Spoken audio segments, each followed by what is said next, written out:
bago po, bago pa umabot yung March 11, 3 a.m. na sinasabi. Hindi po. Nalaman ko Nag-clearance na po from March 11. nalaman ko na merong problema March 9.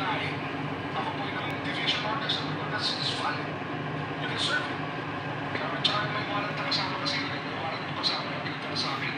It's a valid warrant. Akala ko yung diffusion hindi warrant. Bakit Hindi yung ba? Hindi kasama ko warrant yun. masakit? Hindi tayo company. Wala na, sinungaling kayo. And that warrant, this one was the warrant that was served to the former president. Balikan muna natin ang CIDG, ano?